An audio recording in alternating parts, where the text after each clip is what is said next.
Honorable Shri K.R. Suresh Reddy. 5 minutes.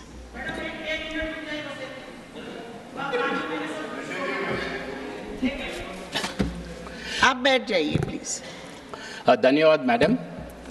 पहले तो शिवराज जी को बधाई देता हूं मैं, क्योंकि he has taken up the responsibility of a very challenging agriculture ministry.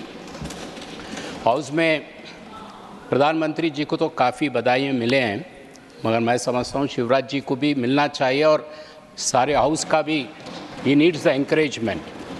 Why I said because the right man for a challenging job, right man for the challenging job इसलिए कह रहा हूँ मैम, क्योंकि he is a proven horse.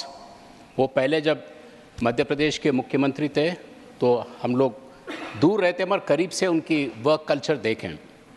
जिस तरह तेलंगाना और मध्य प्रदेश में agriculture का डेवलपमेंट हुआ, आई थिंक सारे देश के लिए एक ग्लोरिंग एग्जाम्पल्स है।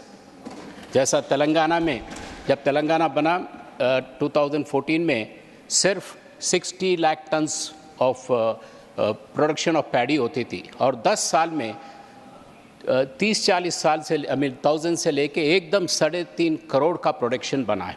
उसी तरह हम सोया और हर तरीके के जो क्रॉप्स होते हैं, we take a good example of Shivraj ji from Madhya Pradesh. मैं चैलेंजिंग इसलिए कहता हूँ कि चैलेंजिंग आज शिवराज जी को ये होगा कि जितना पैसा एग्रीकल्चर मिनिस्ट्री को दिया गया वो खर्च करना, क्योंकि रिकॉर्ड ये बताता है कि लास्ट 2-3 ईयर्स से जो एलोकेशन हुआ एग्रीकल्चर मिनिस्ट्री का वो खर्च हुआ ही नहीं।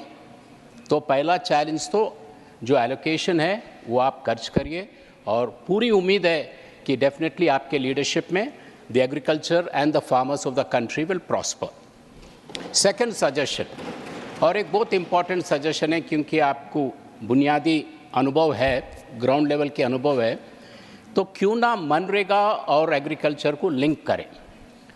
और कल ही फाइनेंस मिनिस्टर का जो बजट स्पीच में उन्होंने जिस तरीके से इंडस्ट्री को एम्प्लॉयमेंट लिंक्ड इंसेंटिव्स अनाउंस किए, अगर कोई एम्प्लॉय कोई इंडस्ट्रियलिस्ट अगर एम्प्लॉयमेंट क्रिएट करते हैं तो जिस तरीके से वो इंसेंटिव वहाँ दिया गया, उसी तरीके से आप सोचिए कि मनरेगा में भी ये रखा जाए।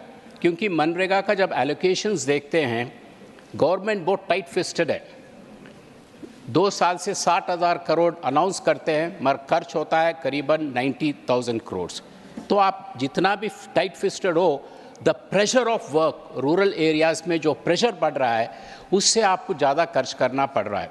So this way if you link up both, they will be a saving for the government, they will be a saving for the farmer, क्योंकि किसान को मजदूर भी मिलता है। और मनरेगा में आप सिर्फ वो जो लेबर कंपोनेंट है उसको आप एग्रीकल्चर से लिंक कीजिए। So that way the farmer tends to benefit and then also the government tends to save some money. This is a suggestion. Second ये होता है कि आज एग्रीकल्चर में सबसे बड़ा दिक्कत 2 मुद्दे आप अच्छी तरह से जानते हैं।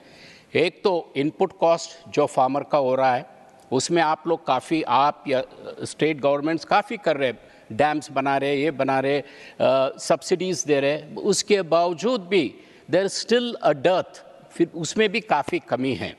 तो वो कट करने के लिए आप देखिए, जैसा एग्रीकल्चर इनपुट एग्रीकल्चर का जो मैकेनिकल प्रोडक्ट्स जो किसान खरीदता है, जैसा ट्रैक्टर हो और कुछ हो, उस पर अभी भी जीएसटी लगा हुआ है।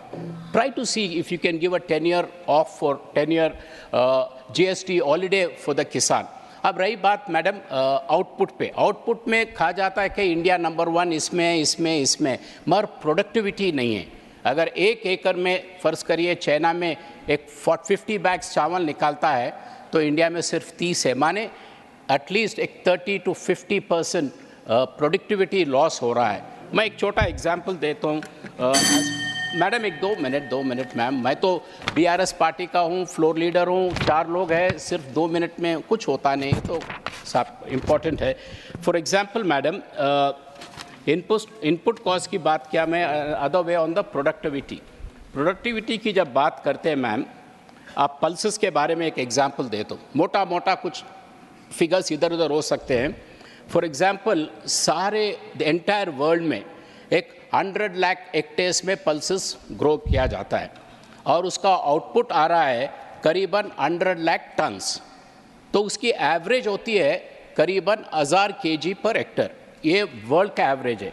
और यही जब इंडिया से कंपेयर करते हैं, ये पल्सेस में कहा जाता है कि इंडिया का नंबर 1 है एकरेज में, इंडिया का नंबर 1 है प्रोडक्शन में, मगर प्रोडक्टिविटी में अगर दुनिया का एवरेज 1015 है तो हिंदुस्तान का सिर्फ 700 है। So which means a lot has to be done. Madam, just let me conclude with one suggestion. The suggestion is, अगर एग्रीकल्चर को आप इंक्रीज करना चाह रहे हैं, एग्रीकल्चर प्रोडक्टिविटी बढ़ाना चाह रहे हैं, thrust should be on irrigation and linkup. जैसा एग्रीकल्चर मिनिस्ट्री है, आपके अलग अलग मिनिस्ट्रीज है, उसमें लैक ऑफ कोऑर्डिनेशन। अब निज़ामाबाद में हमारे ज़िले में, आई कंक्लूड विद दिस, आपने हमारे को टर्मरिक बोर्ड दिए, हल्दी का बोर्ड करीबन 8 महीने हुआ मैम, और आज तक उसका कुछ पता नहीं, कुछ निशाना नहीं। एक तरफ टर्मरिक बोर्ड है और दूसरी तरफ है टर्मरिक रिसर्च सेंटर। वही ज़िले में कमरपल्ली में एक जगह हुआ है टर्मरिक रिसर्च सेंटर, और एक जगह प्रधानमंत्री जी आके अनाउंस किए टर्मरिक बोर्ड। तो why don't you link them up and start it? तो वक्त और का इसमें madam, I thank you for the opportunity. Thank you very much, Honorable Member. The next speaker, Honorable Shri Sanjay Yadav ji. Not present. The House stands adjourned to meet at 11 a.m. on Friday, the 2nd August 2024.